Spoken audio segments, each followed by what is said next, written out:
So there's a disturbing trend on the spiritual journey these days. That's where many people are becoming non-dual zombies. And I better qualify what I mean by that. Well, I mean they've been brainwashed. And in general, then this is a problem in spiritual communities and leads to a lot of trouble. I mean, people really do get brainwashed. They get convinced to do things like take their own life or even to murder people. As we know, for example, in Osho's community in the United States, then they ended up trying to poison an entire town in order to sway the local elections. But here I'm not really talking about anything this extreme. I mean, this happened in Jonestown. It happened with the Manson family. It happens a lot in spiritual communities. For example, there's the starvation cult in Africa.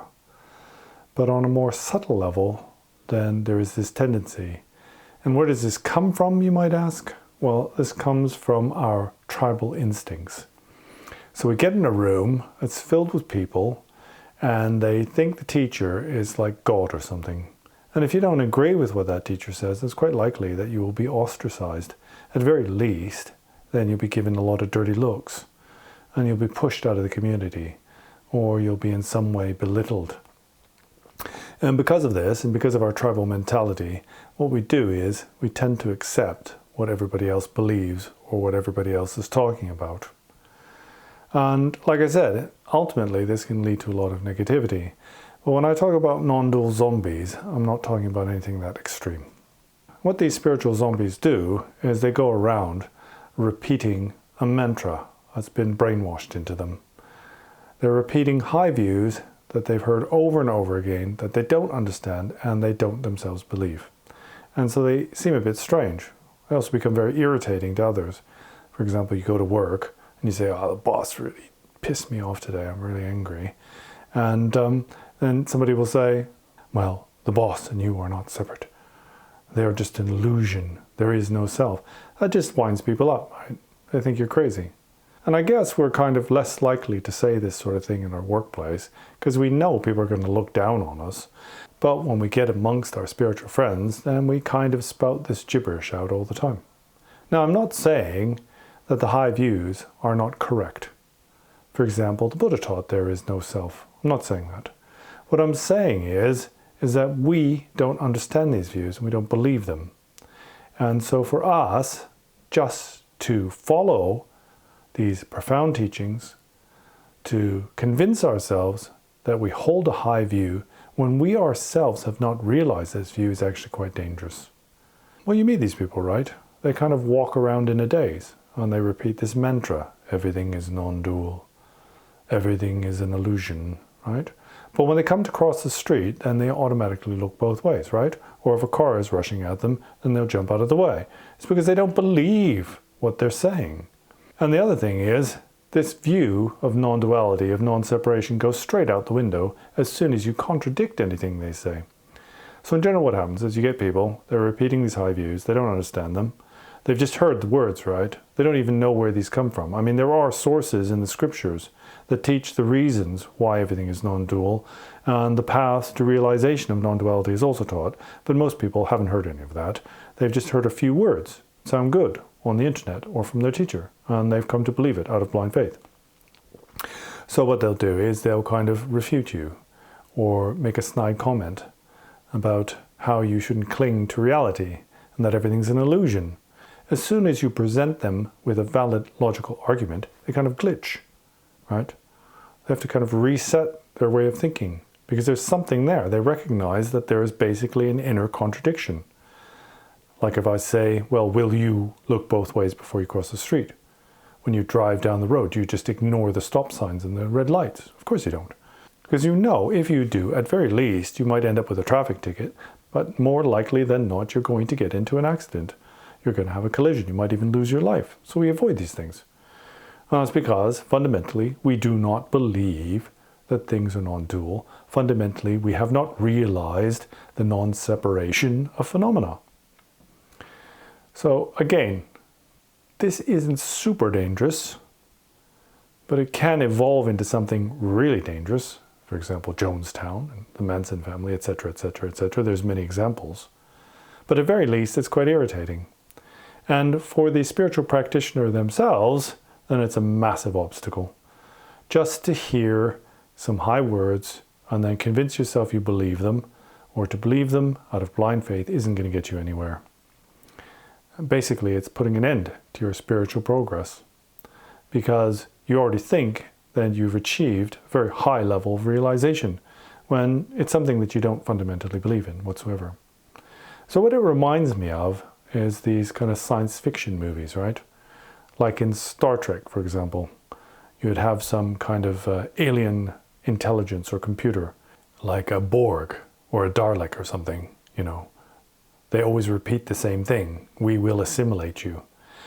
If you remember, in the original Star Trek program, then whenever Captain Kirk was confronted with one of these alien intelligences or some kind of space probe, then they could never defeat them with their technology. And in the end, what he had to do was he had to sort of outwit them, using a logical argument. That's what it reminds me of. I mean, there was the Voyager episode of Star Trek, or the movie Dark Star, where the captain said, use phenomenology, right? He had to convince the bomb not to blow up. Of course, in the end, it didn't go well. In general, what happened with Captain Kirk is he would point out a logical fallacy, and on the basis of that, then the machine would glitch. It would realize its own mistake and then self-destruct. He would overcome this kind of artificial intelligence using basic logic. That's very much what we do on the Buddhist path. I mean, I was recently listening to some teachings by the Dalai Lama in Tibetan, and he said, well, it's not much use just saying it's so, because that's what it says in the scriptures. Basically, that's no use to us. What we have to do, especially on this path, the Buddhist path, is we've got to analyze. We have to check things out for ourselves. We have to find the paradoxes, the internal conflicts and contradictions, and we have to resolve these. I mean, this is what it's all about. Coming to understand meditation is coming to resolve our conceptual paradoxes, these juxtapositions, these fallacies that we all hold about reality. And just hearing that it's a fallacy, just hearing that we're deluded, is not sufficient. It doesn't do anything for us to come to realize the essential truth of nature. Sure, it teaches in the non-dual Vedas that everything is not separate. It teaches about the realization of equanimity. But if we haven't realized that ourselves, it's of no use to us. And it's clear. And that's because if somebody runs in the room with an AR-15 threatening our lives, all of our spiritual belief goes out the window. Our blind faith in non-duality and the illusory nature of phenomena is lost.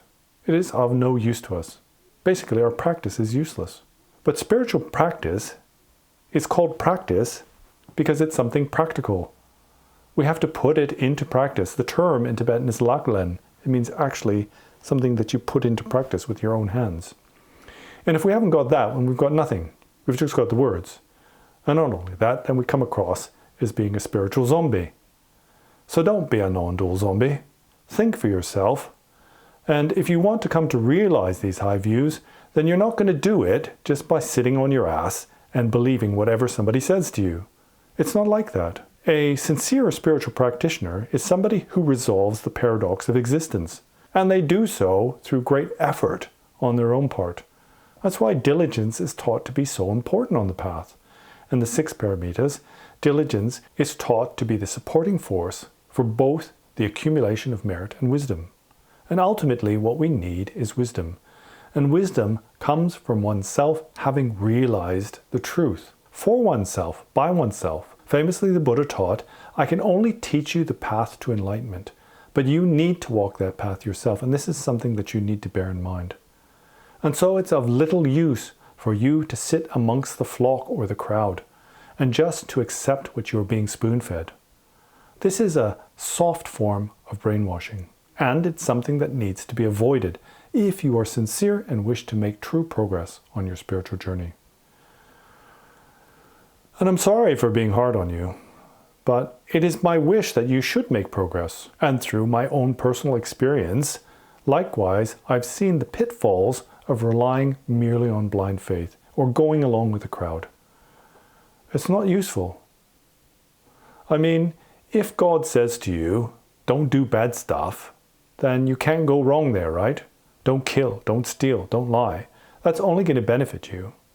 But there's a difference when it comes to these high views. For example, all life is an illusion, nothing is real. Well, there's a danger there if you convince yourself that you have realized this level of view that you might just step out in front of a racing car. And if you do so, you're going to lose your life. Please bear in mind what I've said. And please believe that I sincerely wish for you to achieve happiness and well-being and progress swiftly on the spiritual path and achieve final awakening and liberation from the 6 realms of samsara. And in order to help you achieve that goal, then I'm willing to put myself up for your criticism and also to say things that are difficult to say. It's not easy pointing out the mistakes of others. It's quite likely that they will get angry and also that they will have a bad opinion of you. And I am an ordinary being. I want people to like me, right? But this is a fault. As a spiritual teacher, it's a fault to only teach your students that which they want to hear. In the Tibetan tradition, then those who hand out praise easily are seen to be flippant individuals and are not taken seriously. It takes courage to point out the faults of another. And if you do so with a beneficent motivation, then this is a true expression of compassion. And I don't pretend to have compassion myself or to have realized bodhicitta. But I have to do my best not to lead you astray. And as far as I can see, the best way to do that is to be brutally honest. So anyway, I think I've said enough for tonight. And until next time, then see you later.